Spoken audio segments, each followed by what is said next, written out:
The drinks in the US are made by American workers in American factories, largely all with American inputs, and the same would... Coca-Cola CEO says it may ramp up use of plastic bottles and raise prices due to President Trump's... He was a fantastic man, but he understood immediately what I was talking about. Coca Cola एक ऐसा brand है जिसे दुनिया भर में लगभग हर कोई जानता है, जिसका लाल और सफेद लोगो वर्षों से उपभोक्ताओं के मन में बसा हुआ है। यह पेय पदार्थ की दिग्गज कंपनी, जिसे अमेरिकी संस्कृति के महत्वपूर्ण प्रतीकों में से एक माना जाता है, ने एक अप्रत्याशित कदम उठाते हुए घोषणा की है कि वह अब अमेरिका से बाहर स्थानांतरित होगी।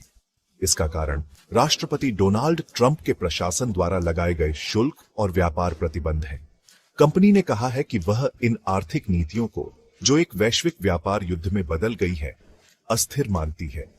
तो क्या यह निर्णय केवल व्यापार जगत के लिए महत्वपूर्ण है, या यह कोका कोला की अमेरिकी पहचान और वैश्विक व्यापार नेटवर्क के लिए भी एक बड़ा झटका है?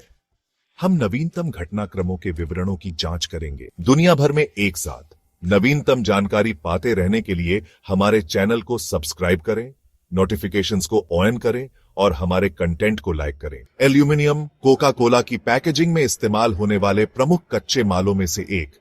राष्ट्रपति डोनाल्ड ट्रंप के देश के उद्योग की रक्षा के हालिया फैसलों से सबसे अधिक प्रभावित धातुओं में से एक है। कई व्यापारिक भागीदारों, मुख्य रूप से कनाडा से आयातित एल्यूमिनियम पर 25% तक का अतिरिक्त शुल्क लगाया गया है। यह वृद्धि कोका कोला के लिए एक महत्वपूर्ण लागत बोझ दर्शाती है, जो सालाना अरबों कैन का उत्पादन करती है। कंपनी केवल एल्यूमिनियम पर ही निर्भर नहीं है। इसके फॉर्मूले में इस्तेमाल होने वाले मिठास लाने वाले पदार्थ और स्वाद बढ़ाने वाले तत्व भी लैटिन अमेरिका और एशिया जैसे क्षेत्रों से आयात किए जाते हैं। अमेरिका और इन देशों के बीच व्यापारिक तनाव के कारण शुल्कों में वृद्धि हुई है।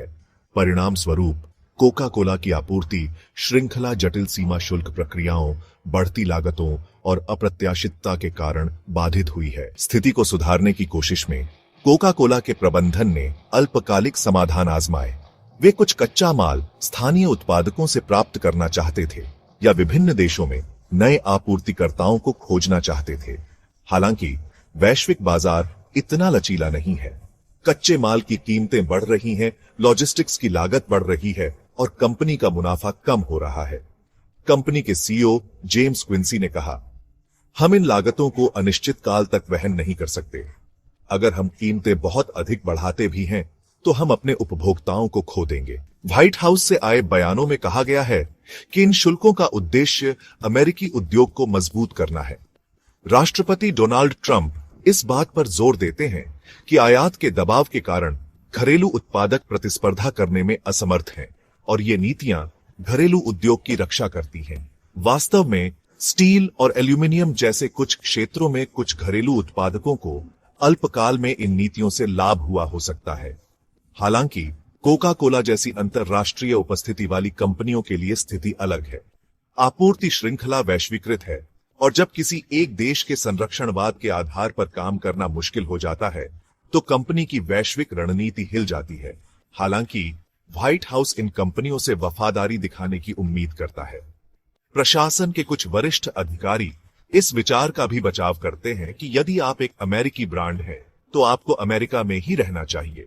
कोका कोला दूसरी ओर मानती है कि यह इतना बड़ा संगठन है कि इसे किसी एक देश के हितों से संचालित नहीं किया जा सकता।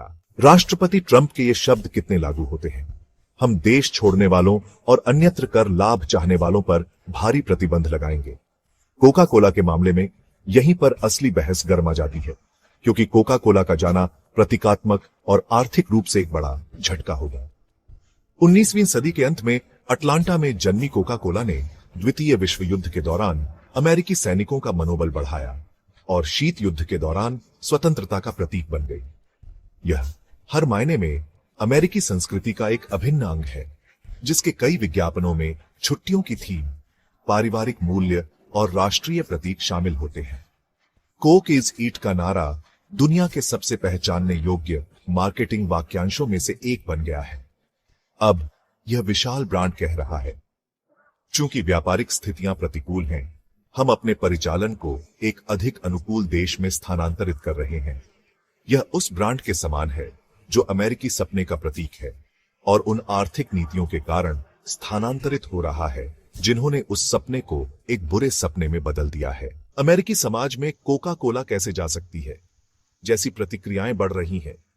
वहीं कंपनी के अधिकारी जवाब दे रहे हैं, हम एक वैश्विक ब्रांड हैं। यदि वह देश जिसे आप हमारी मातृभूमि कहते हैं व्यापार प्रतिबंध लगाता है तो हमारे पास जाने के अलावा कोई चारा नहीं है। इस सांस्कृतिक टकराव का सामना घरेलू स्तर पर भावनात्मक प्रतिक्रियाओं से हो रहा है, जैसे तुम हमारे प्रतीक हो, अब नहीं रहे क्या, और अंतर्राष्ट्रीय स्तर पर इस सोच के साथ कि अमेरिका भी इस पैमाने की कंपनियों को नहीं रोक सकता। कल्पना कीजिए कि डिज्नीलैंड या मैकडॉनल्ड्स जैसा कोई अन्य अमेरिकी प्रतीक इन्हीं कारणों से चला जाए। कोका कोला का जाना इतना ही चौंकाने वाला। आर्थिक हलकों में सबसे अधिक चर्चित विषय यह है कि क्या कोका कोला का यह कदम अन्य कंपनियों के लिए एक मिसाल कायम करेगा।